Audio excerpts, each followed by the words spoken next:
ಮಾದಪ್ಪನ ಬೆಟ್ಟದಲ್ಲಿ ಹುಲಿ ಬೇಟೆಯಾಡಿರುವಂಥದ್ದು ದುರುಳರು. ಮಾದಪ್ಪನ ಭೇಟಿಯಲ್ಲಿ ಹುಲಿಯ ಅರ್ಧ ಕಳೆಬರಹ ಪತ್ತೆಯಾಗಿದೆ. ಪಚ್ಚೆದೊಡ್ಡಿ ಗ್ರಾಮದ ಹತ್ತಿರ ಹುಲಿಯ ಅರ್ಧ ಕಳೆಬರಹ ಪತ್ತೆಯಾಗಿದೆ. ಹಾಗಾದ್ರೆ ಮಾದಪ್ಪನ ಬೆಟ್ಟದಲ್ಲಿ ಹುಲಿಯನ್ನ ಬೇಟೆಯಾಡಿದ್ರ ದುರುಳರು? ಪಚ್ಚೆದೊಡ್ಡಿ ಗ್ರಾಮದ ಹತ್ತಿರ ಅರ್ಧ ಹುಲಿಯ ಕಳೆಬರಹ ಪತ್ತೆಯಾಗಿದೆ. ಮಣ್ಣಿನಲ್ಲಿ ಹುದುಗಿಸಿಟ್ಟಿದ್ದ ಹುಲಿಯ ಅರ್ಧ ಕಳೆಬರಹ ಪತ್ತೆಯಾಗಿದೆ.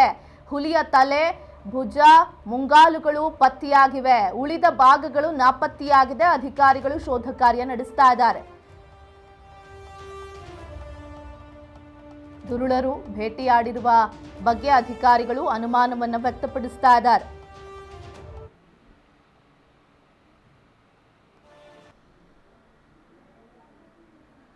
ಮಾದಪ್ಪನ ಬೆಟ್ಟದಲ್ಲಿ ಹುಲಿಯ ಅರ್ಧ ಭಾಗದ ಕಳೆಬರಹ ಪತ್ತೆಯಾಗಿದೆ. ಹುಲಿಯ ತಲೆ ಮತ್ತೆ ಭುಜ, ಮುಂಗಾಲುಗಳು ಮಾತ್ರ ಪತ್ತೆಯಾಗಿದೆ. ಮುಂಗಾಲಿನ ಭಾಗ ಏನಿದೆ ಅಲ್ಲಿವರೆಗೂ ಮಾತ್ರ ಪತ್ತೆಯಾಗಿರುವಂಥದ್ದು. ಹಾಗಾದ್ರೆ ಉಳಿದಂಥ ಭಾಗ ಏನಾಯ್ತು? ಭೇಟಿಯಾಡಿದ್ರ ಹುಲಿನ? ಹಾಗಾದ್ರೆ ಮಾದಪ್ಪನ ಬೆಟ್ಟದಲ್ಲಿ, ಮಲೆಮಹದೇಶ್ವರ ಬೆಟ್ಟದಲ್ಲಿ ಹುಲಿಯ ಅರ್ಧ ಕಳೆಬರಹ ಪತ್ತೆಯಾಗಿದೆ. ಇನ್ನುಳಿದ ಕಳೆಬರಹ ಏನಾಯ್ತು? ಹಾಗಾದ್ರೆ ಬೇಟೆಯಾಡಿದ್ರ ಯಾರಾದರೂ? ಇದರ ಬಗ್ಗೆ ಇದೀಗ ಅಧಿಕಾರಿಗಳು ಶೋಧ ಕಾರ್ಯ ನಡೆಸ್ತಾ ಇರುವಂಥದ್ದು. ತಲೆ ಮತ್ತೆ ಮುಂಗಾಲು, ಭುಜದ ಭಾಗ ಅಷ್ಟೇ ಪತ್ತೆಯಾಗಿದೆ. ಉಳಿದ ಭಾಗ ಏನಾಯ್ತು ಹಾಗಾದ್ರೆ?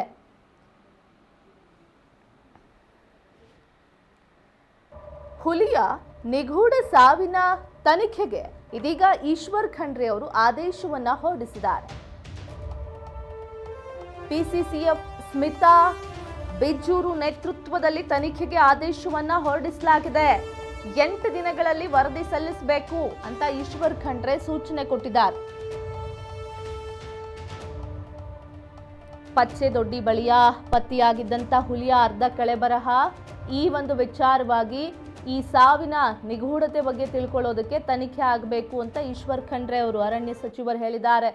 8 ದಿನದೊಳಗೆ ವರದಿ ಸಲ್ಲಿಸಬೇಕು ಅಂತ ಈಶ್ವರ್ ಖಂಡ್ರೆ ಅವರು ಅಧಿಕಾರಿಗಳಿಗೆ ಸೂಚನೆ ಕೊಟ್ಟಿದ್ದಾರೆ. ಹುಲಿ ಹಂತಕರನ್ನ ಪತ್ತೆ ಮಾಡೋದಕ್ಕೆ ಅರಣ್ಯ ಸಚಿವರು ಸೂಚನೆ ಕೊಟ್ಟಿರುವಂಥದ್ದು. ಮತ್ತಷ್ಟು ಮಾಹಿತಿ ನಮ್ಮ ಪ್ರತಿನಿಧಿ ಬಾಬು ಪ್ರಸಾದ್ ನೀಡ್ತಾ ಹೋಗ್ತಾರೆ. ಬಾಬು ಪ್ರಸಾದ್, ತುಂಬಾ ಕ್ಷೀಣಿಸ್ತಾ ಇರುವಂತಹ ಒಂದು ಸಂಕುಲ ಇದೆ ಅಂತಂದ್ರೆ ಅದು ಹುಲಿ ಸಂಕುಲ ಹೌದು.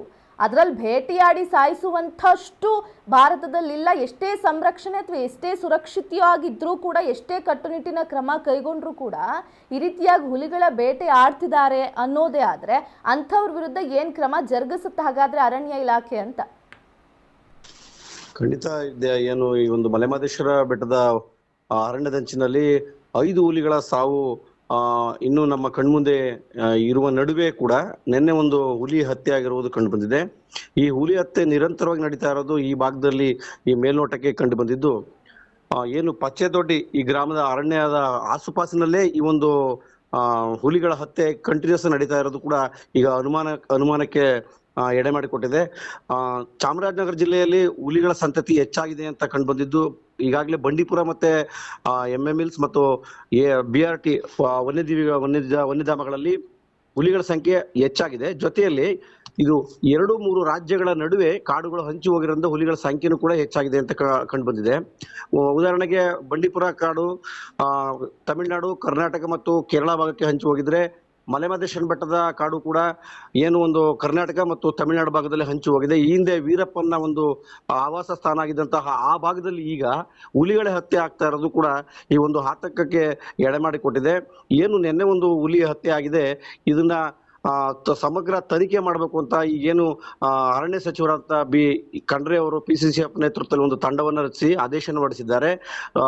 ಏನು ಒಂದು ಈ ಒಂದು ಕಳೆಬರಹನ ಗಮನಿಸಿದಾಗ ಇಲ್ಲಿ ಬೇಟೆಗಾರರು ಒಂದು ಪ್ಲಾನ್ ಮಾಡಿ ಆ ಹುಲಿಗಳ ಹತ್ಯೆ ಮಾಡ್ತಾ ಇರೋದು ಮೇಲ್ನೋಟಕ್ಕೆ ಕಂಡು ಬಂದಿದೆ. ಏನು ಪಚ್ಚೆದೊಡ್ಡಿ ಗ್ರಾಮದ ಆಸುಪಾಸಿನಲ್ಲಿ ಈ ಒಂದು ಹುಲಿ ಸಂಚಾರ ಕಂಡು ಬಂದಿದ್ದು, ಆ ಒಂದು ಹುಲಿಯ ಹತ್ಯೆ ಮಾಡಿರಂತ ಪ್ರದೇಶದಲ್ಲಿ ಆ ಹುಲಿ ಅರ್ಧ ಭಾಗ ಮಾತ್ರ ಆ ಪ್ರದೇಶದಲ್ಲಿ ಸಿಕ್ಕಿದೆ.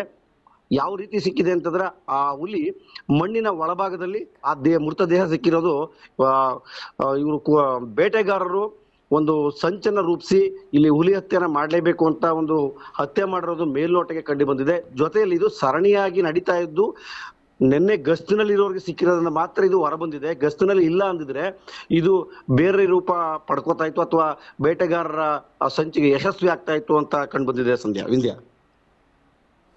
ಧನ್ಯವಾದಗಳು ಬಾಬು ಪ್ರಸಾದ್ ತಮ್ಮೆಲ್ಲ ಡೀಟೇಲ್ಸ್ಗೆ.